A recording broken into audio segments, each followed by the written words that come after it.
কুকু পাখির খুঁটিনাটি রান্নাঘরে আজকে রান্না করব চিকেনের পাতলা ঝোল।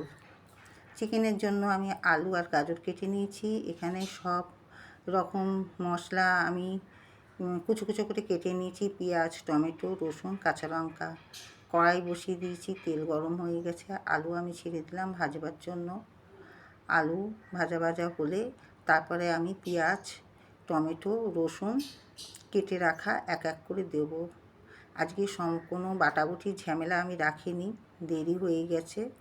আর একদম পাতলা ঝোলটা করব বলে সব আমি ওই আধ কাটা আধ বাটাও না, ওসব দিয়ে আমি করছি। আলু ভাজা হয়ে গেছে, তারপর আমি দিয়ে দিয়েছি পেঁয়াজ আর রসুন।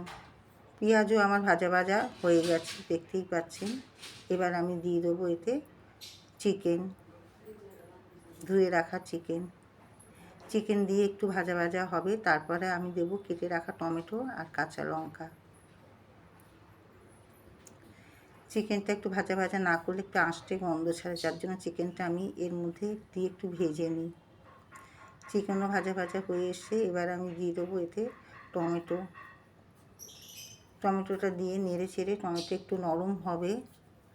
তারপরে আমি দেব এতে মশলা একদম সামান্য মশলা আজকে এখানে দেওয়া হচ্ছে, না দেওয়ার মতোই।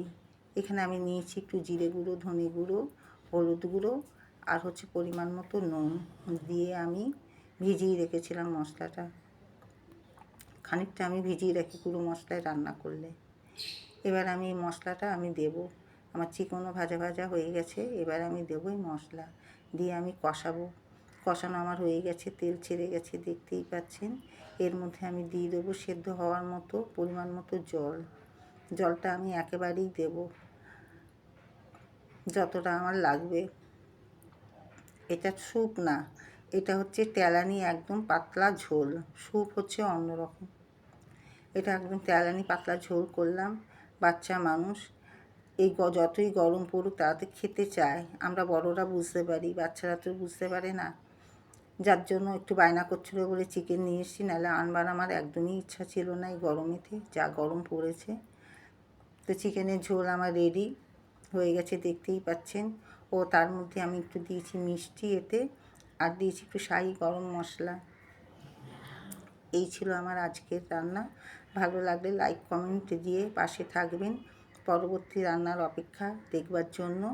আজকের মতো টাটা, আবার আমি আসবো নেক্সট ভিডিওতে। ভালো থাকবেন, সুস্থ থাকবেন।